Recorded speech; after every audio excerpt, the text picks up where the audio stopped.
another thing we have in the cron jobs in PowerShell is the timeouts. So let's say I'm executing a job and that is taking longer and longer, so we can set a timeout for that as well. After that time it will be turned out or terminated automatically. Let's say our job is equal to start job, and then let's say our name is let's say tree, or tree command, or just tree, it is fine. And then the script block, we will pass the tree command.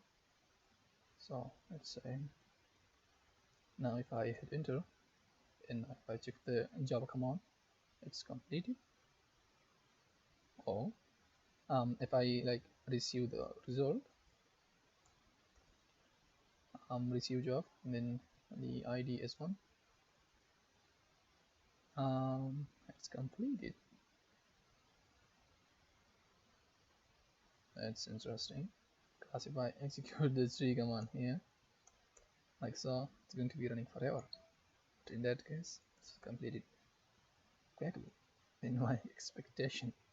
We can try another thing as well, like if I ping a server or test connection, we can use the ping as well. Let's say I'm pinging a server that doesn't exist. Let's see how it goes. So let's say google.com.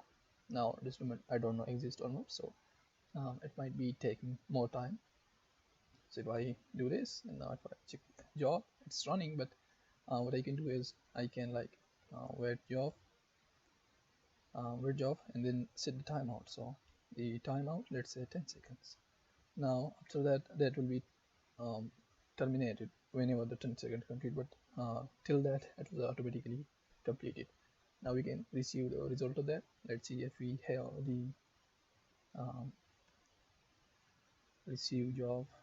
We have the result of this pinging this domain. So if I do this and the ID is 3, or dash ID capital I and the 3, and the ping request running for the Google, please check the name again. Okay, so it just was not successful. But if I check, let's see if how we can it goes. If I check the actual Google and then check the set the let's see the status, it's running. And if I do this, like set the timeout, and it's automatically completed after 10 seconds, but it was completed before that. If I do this, it's completed. If I receive the result, receive job, and then dash ID is 5, and here we have the result. So whenever the moral story is, whenever you have the command that is taking longer and you want to turn that off or terminate that after a specific time, you can use the dash timeout and passing the seconds, it will terminate that job after that time.